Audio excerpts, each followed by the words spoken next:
The Castillo De San Marcos behind me was constructed over a century after the town was founded. There had been multiple forts on this side and on Anastasia Island over here to the water side. And they obviously didn't work. The English kept coming through and just destroying absolutely everything that they could find. So after a particularly bad raid by the pirate privateer, however you want to look at him, Robert Serrels, in 1668, they decided that they got to do something. So they were going to grab this Coquina stone, which is what the fort's built out of, and they were going to make a permanent mortar fort, and that's what you see behind me. And it took 23 years to create it. It was started in 1672. So, you know, it took from a while to build all of that.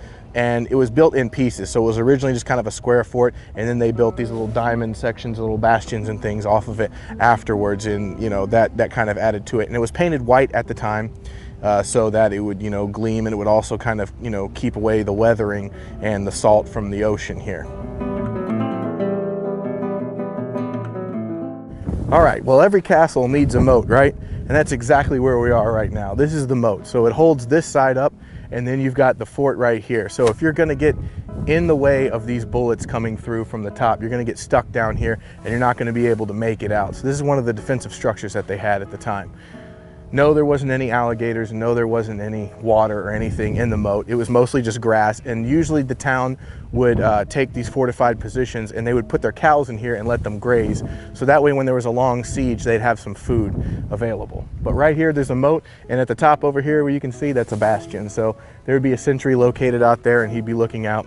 And then, you know, in times of war, he'd be able to fire from that spot. But this fort was never taken, and this is one of the reasons why. I mean, if you're looking at it like just a normal person, you know, like, how am I going to climb up this? This is like super high up. Like, I'm getting shot right now. They're shooting at me from over there, shooting at me from that position. I mean, if they have troops over here, I'm getting shot from everywhere. So it's pretty secure.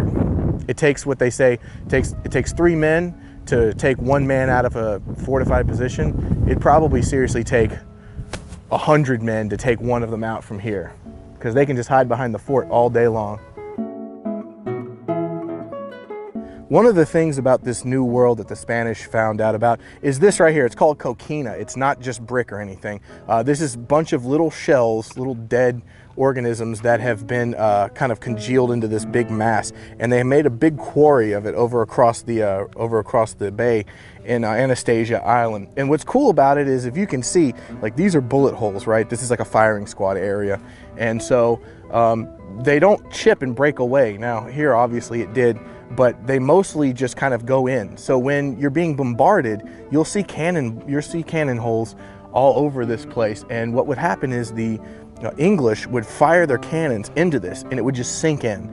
And then they would take this is white paint. The whole fort was painted white, and they would just paint back over it, you know, in the middle of the night. And since they were doing Catholic rituals, the English and the French, they were Protestant, so they weren't used to all the pomp and circumstance of a Catholic mass.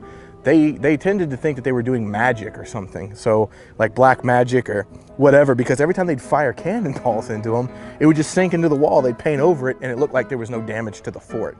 So it really helped them out. It's really cool. A lot of the old buildings and walls here are made of this Coquina stuff. It's very, very Floridian. I know that they use it in other places, you know, Havana and other stuff like that.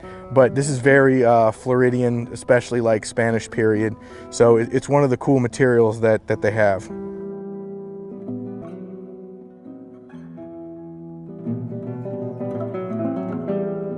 One interesting story about this place, about St. Augustine and about the Castillo and all this area behind me, is that of a pirate named Ransom.